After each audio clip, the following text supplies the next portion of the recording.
Hello and welcome to another edition of Business Weekly on City TV with me, Pius Amihere Eduku, and this edition comes to you from the second day of the sales revolution of the City Business Festival. We'll be telling you more on that. But coming up in this edition of the Business Weekly, government appoints Fidelity Bank and Standard Chartered Bank as lead managers for the 10-year energy sector bond. Also, Public Interest and Accountability Committee warns of further worsening development in Ghana's energy sector should government fail to pay debt owed the energy companies. Details of these and others coming up in this edition.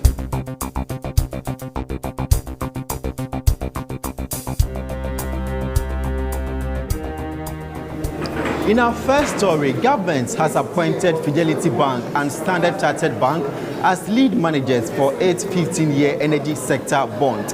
The two banks are expected to raise 10 billion cedis. A statement from government and copied to City Business News said Fidelity and Standard were selected after the evaluation of proposals for the request for transaction advisors.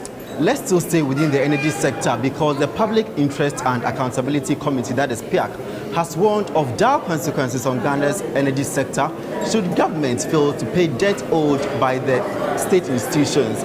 According to PIAC's 2016 annual report, the VRA is indebted to Ghana Gas to the tune of about $450 million. The Ghana Gas is in turn owing Ghana National Petroleum Corporation about $135 million. The vice chairman for PIAC, Kwame Jantor, tells City Business News the development makes it necessary for government to expedite processes to issue the energy sector bonds. Also this week, Ghana's inflation dropped by 0.4% in the month of May. According to figures released by the Ghana Statistical Service, inflation declined from 13% in April to 12.6% in May. The acting government statistician, Mr. Bawade, attributed the decline to the marginal drop in prices of fuel.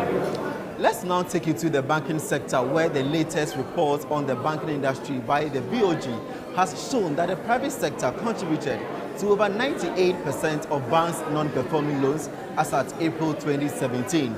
According to the report, banks' non-performing loans rose from 5.74 to 7.15 billion cedis between April 2016 and the same period in 2017.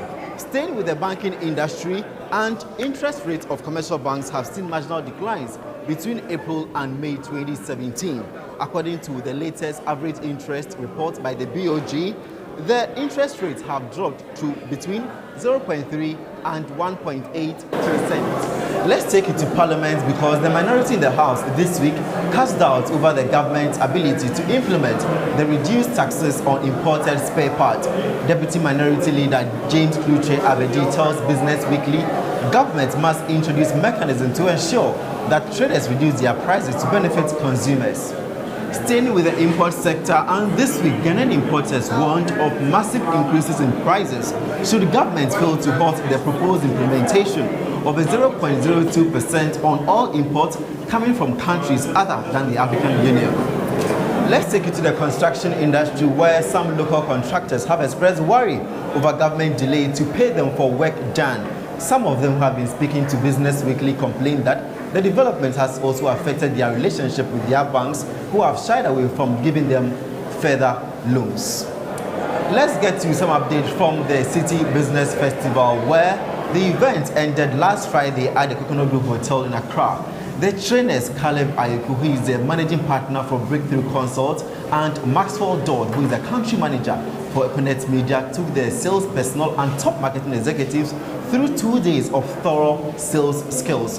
Participants who have been sharing their thoughts with Business Weekly explained that they will be able to increase their company's revenue with lessons learned at the event.